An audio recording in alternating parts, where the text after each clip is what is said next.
बिस्मिल्लाहिर्रहमानिर्रहीम, अस्सलाम वालेकुम। मैं हूं मखदूम शहाबुद्दीन। तक की सबसे बड़ी डेवलपमेंट, नाज़रीन किराम, मशरिक़ वुस्ता के अंदर सूरत हाल बहुत तेज़ी से तब्दील हो रही है।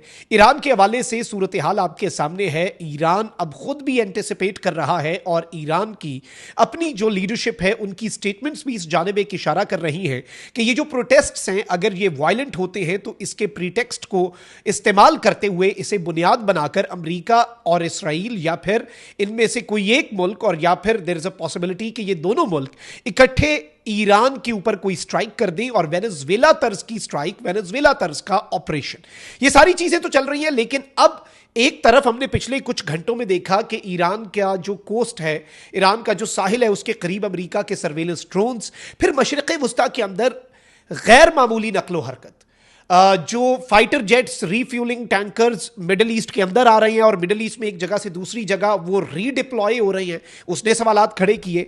और अब जो चीजें वो आप टिक करते हैं ना कि भाई कुछ ना कुछ बड़ा होने वाला है, उससे पहले ये होना है। अब अमेरिका समेत कई ममालिक ने एडवाइजरी जारी कर दी है कि फौरी तौर पर ईरान से निकल जाओ।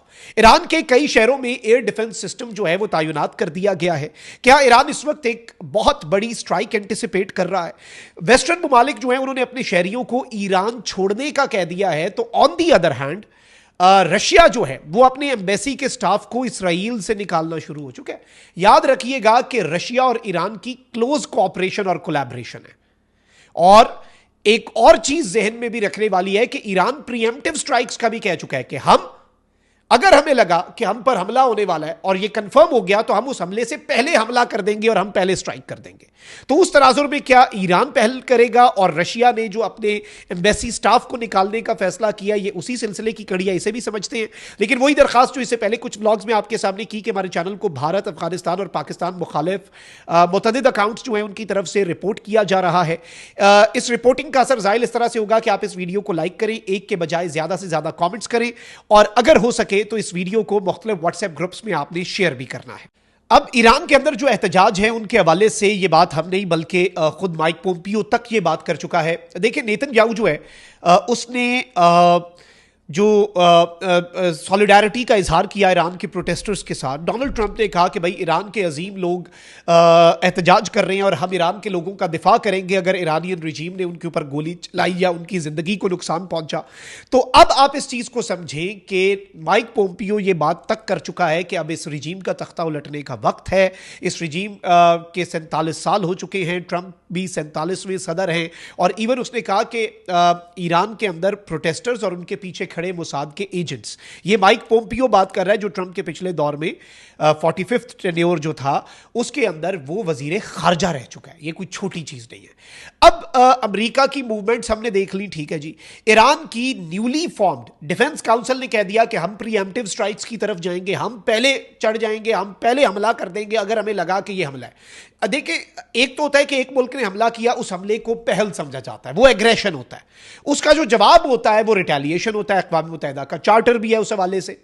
लेकिन प्रीएम्प्टिव स्ट्राइक्स की साइंस ये है कि एक मुल्क जो बिल्कुल आपके दाने पर आके आपको लग गई है समझ के भाई ये हमला करने जा रहा है, आप क्या करते हैं कि आप उस मुल्क से पहले उस पर हमला करते हैं। लेकिन आप ये नहीं कहते हमने पहल की, आप कहते हैं कि हमने उस मुल्क की हमला करने की सलाहियत को अटैक किया है ताकि वो हम पर हमला ना करता, और हमने उसके हमले का इंतजार नहीं किया, हमने डिफेंस पहले कर लिया और हमने डिफेंसिव ऑफेंस कर दिया। ये एक स्ट्रैटेजी होती है और ईरान ने ये करके एक तरह से इक्वेशन चेंज करने की कोशिश की है। अब हम क्योंकि इस पूरी सिचुएशन को बड़ा क्लोजली ऑब्जर्व कर रहे हैं और बड़ा तरीके से देख रहे हैं, मैं आपको ये बताऊं, सबसे पहले अनादोलू न्यूज एजेंसी है टर्की की, वो रिपोर्ट कर रही है। एक तो इंडिया जो है उसने, याद रखिएगा, इंडिया इत्तेहादी है इजराइल का बहुत बड़ा। इंडिया ने अपने सिटीजन्स को कहा है कि भाई आप ईरान का कोई भी ट्रिप जो है उसे अवॉइड करें, ईरान जो है उधर आपने नहीं जाना और ईरान का ट्रैवल जो है वो अवॉइड करें अंटिल फर्दर नोटिस। ईरान के अंदर अपना बंदों को उन्होंने कहा है कि अननेसेसरी तो आपने बिल्कुल नहीं जाना। ऑस्ट्रेलिया जो है उसने फौरी तौर पर, ऑस्ट्रेलिया बहुत इंपॉर्टेंट वेस्टर्न एक प्लेयर है, क्वाड का हिस्सा है, चाइना की पावर को कंटेन करने में इंपॉर्टेंट प्लेयर है। ऑस्ट्रेलिया ने यह कहा है अपने सिटीजन्स को कि फौरी तौर पर मुल्क छोड़ दो, और ये वजह उन्होंने कहा है। और जो स्टेटमेंट है बड़ी गवर्नमेंट की वो बड़ी इंटरेस्टिंग है। उसमें कहते हैं if you are in Iran you should leave as soon as possible. अगर आप ईरान में हैं फौरी ईरान छोड़ दें। और इन्होंने कहा है कि वॉलेटाइल सिक्योरिटी सिचुएशन है, नेशन वाइड प्रोटेस्ट है जो कि किसी नोटिस के बगैर बहुत वायलेंट हो सकता है। The security situation is volatile, बहुत तेजी से तब्दील हो सकती है और यह एहतजाज पुरतशद्दुद और खूनी हो सकते हैं किसी भी लम्हे और आपको वक्त नहीं मिलेगा। 5 मेजर कंट्रीज हैं नाज़रीन किराम, उन्होंने United states, United kingdom, Canada, India and Australia, total 5 हो गई जी। इन्होंने ट्रैवल वार्निंग्स जो हैं वो ईरान को इशू की हैं और जो प्रोटेस्ट्स हैं उनको एक प्रीटेक्स्ट के तौर पर इन्होंने इस्तेमाल किया, उन्हें एक बुनियाद के तौर पर इस्तेमाल किया। लेकिन इसमें यह भी कहा जा रहा है कि भाई इस तरह की चीजें तभी होती हैं, एयर स्पेस का क्लोजर और ये सारी चीजें, ये होता तब है जब कुछ ना कुछ बड़ा होने जा रहा होता है।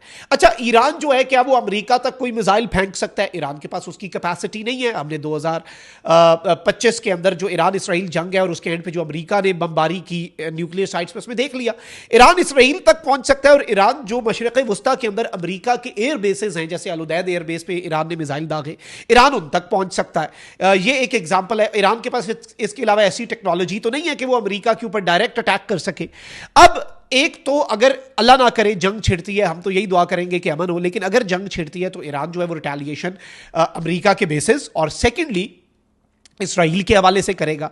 इस सब के अंदर अब यह बताया जा रहा है कि रशिया की जो आर्मी है, और ये डेली ईरान न्यूज ने फ्लाइट डाटा शेयर करके रिपोर्ट किया है कि रशिया की फौज ने अर्जेंटली अपने स्टाफ को, जो रशियन एम्बेसी का स्टाफ है और उनकी फैमिलीज हैं, उन्हें इजराइल के अंदर से फौरी तौर पर इवैक्यूएट करना शुरू कर दिया है।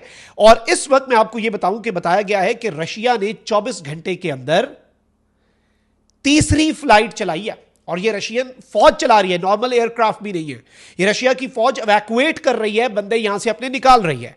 और इस सब के अंदर कुछ ना कुछ ऐसा है, ईरान का मीडिया ये कह रहा है कि जिसका रशिया को बता दिया गया है, जिसके हवाले से रशिया को ऑन बोर्ड ले लिया गया है, जिसके हवाले से रशिया को एक तरह से लूप में लिया गया है ईरान की तरफ से। देखिए, चाइना जो है वो भी एक बड़ा इंपॉर्टेंट प्लेयर है इस सब के अंदर। अभी तो बल्कि रशिया का अपना फड्डा चल पड़ा है ना, रशिया की जो कश्ती है उसके ऊपर अमेरिका का कब्जा, और फिर रशिया ने भी अपने आबदोज और बहरी बेड़े और ये सारी चीज़ें भेज दी। तो ये जो अभी हम ऑब्जर्व कर रहे हैं सिनेरियो, ये बड़ा ख़तरनाक सिनेरियो है। इसमें आलमी ताकतें आमने सामने हैं, इसमें बहुत कुछ हो सकता है। इसमें मशरिक़ वुस्ता का जो कॉन्फ्लिक्ट है वो फैल सकता है। पाकिस्तान का हमसाया मुल्क है ईरान, मतलब कहाँ तक चीज़ें देखें, हर मुल्क तक उसकी हिद्दत और शिद्दत जो है ना जंग की जाती है। जंग तो खुद एक मसला है, जंग क्या मसलों का हल देगी। देखें, वो लड़ाई मसला होता है और लड़ाई से मसले का हल नहीं निकलता। मसला ही जब लड़ाई है, मसला ही जब जंग है, तो जंग तो मसले का हल कैसे हो सकती है? ये एक बुनियादी नुक्ता है, लेकिन दुनिया नहीं समझती। जंगें होती हैं, आज के दिन तक होती आई हैं। 2025 हमें लगता था जंगों का साल है, लेकिन अनफॉर्चुनेट सी बात है, यूं लग रहा है कि 2025 ट्रेलर था और असल जंगें शायद 2026 में हो। क्योंकि अगर अब कोई जंग हुई तो वो बड़ी सख्त किस्म की होगी। जैसे अमेरिका ने भी आगाज वेनेजुएला में फुल कार्रवाई करके किया, कोई पीछे चीज छोड़ी नहीं। उसी तरीके से अगर इंडिया ने दोबारा पाकिस्तान के साथ कुछ किया तो भाई इस दफा मक्कू ठपा जाएगा इंडिया का। इसी तरीके से अफगानिस्तान वाली साइड से कुछ हुआ तो इस दफा तो बस फिर ऑपरेशन क्लीन अप होगा। इसी तरीके से चाइना ने ताइवान की तरफ कुछ किया तो चाइना फाइनल करेगा। अमेरिका जो है वो अगर कोई इकदाम करेगा तो यूं लग रहा है कि सारी जो चीजें हैं वो पाइल अप होते होते ऐसा लावा एक फट चुका है। हम तो यही दुआ करेंगे कि ये लावा उबल रहा है जो ये ना फटे, लेकिन सूरत हाल जो है वो वॉलेटाइल है। पूरी दुनिया के अंदर ही सिचुएशन जो है वो खराब है। कॉमेंट सेक्शन में राय का इजहार जरूर कीजिएगा। अपना बहुत ख्याल रखें। अल्लाह निगहबान। पाकिस्तान जिंदाबाद।